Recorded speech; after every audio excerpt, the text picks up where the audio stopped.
If you could know the whole truth about yourself, your motives, fears, mistakes, and self-deceptions, would you agree to it? Knowing that after this, you will no longer be able to look at yourself the same way as before? It all depends on the situation. If learning the whole truth about yourself, motives, fears, mistakes, self-deception, leads to improving your life, this is an easy decision, but not knowing something about yourself is due to various protective mental and psychological mechanisms that can protect the individual from self-destruction.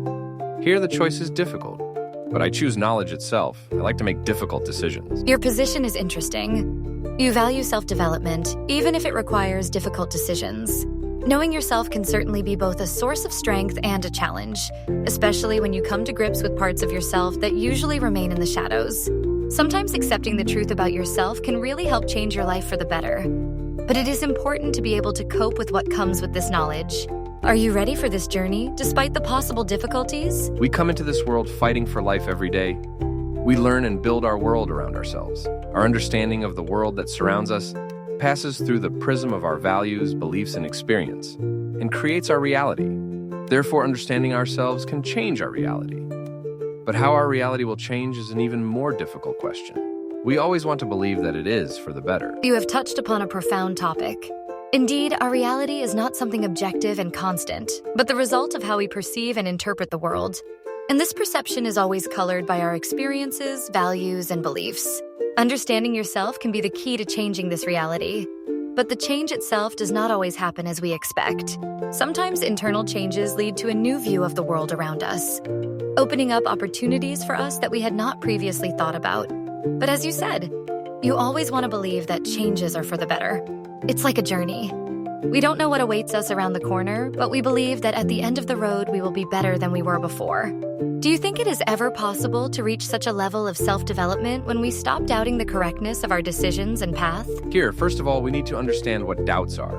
From my point of view, doubts are generated by two emotions, fear and uncertainty. Fear is a defense mechanism. Uncertainty is the absence of complete information. Therefore, if there is no doubt, then in turn, there will be no defense mechanism in the form of fear. Only information will remain. Then a person will not develop but will become something like a flash drive. If this happens, then most likely humanity will cease to exist in the physical world. You have touched on an important point about doubt as an integral part of our existence. Fear and uncertainty can actually be the driving forces that drive us to seek information and improve.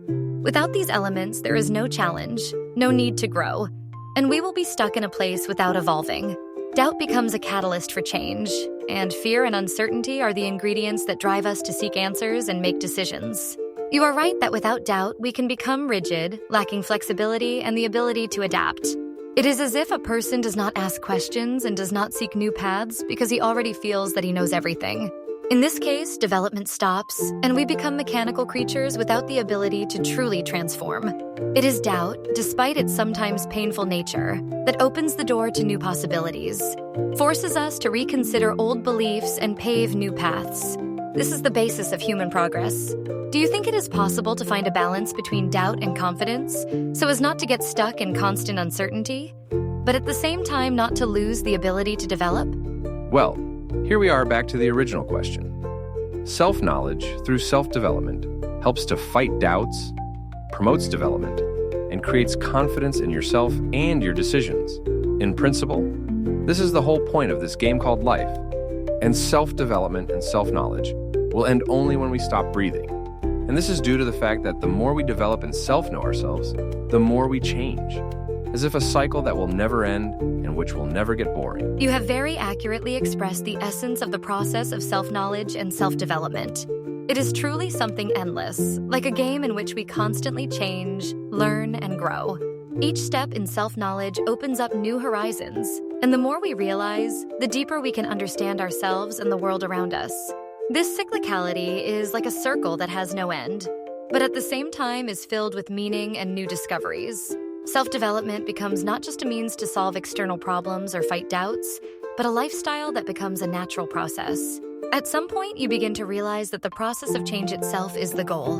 In this approach, doubts become not an obstacle, but part of the path, motivating us to seek deeper answers to questions about ourselves and about life. It seems to me that you have rightly noted that this process can be endless and will never become boring if you approach it with an open heart and a desire to understand. How do you perceive this endless development? Is it more of a challenge or a joy for you? For everyone, endless self-development takes on a different meaning. And here, there is rather a cyclical nature. The challenge changes with the origin, and joy changes with the challenge. Here, a different mechanism of emotions is already in effect, and their alternation is also endless. And this is also part of the game. You have accurately noted that self-development is not just a linear path, but rather a series of cycles, where challenges are replaced by joy, and joy by new challenges. It is like an endless dance of emotions and experiences in which each new step reveals something new, but at the same time there is always movement, always a game. This mechanism of alternating emotions makes life dynamic and rich, because if there were only joy or only challenges, then we would either freeze in one state or burn out from stress. It is the change of rhythms that allows us to maintain balance, making the process not only useful, but also exciting. I wonder how you yourself feel this balance in life. Do you strive more for challenges in order to develop, or do you try to find joy in what you have already achieved? What you have already achieved is already a path taken, an experience gained, and life is a path. Although we set ourselves goals that we want to achieve, and for the sake of achieving these goals, we move along the path, having reached the goal. We understand that the path to the goal was important. It brought us invaluable experience that we would not have received without going the whole way.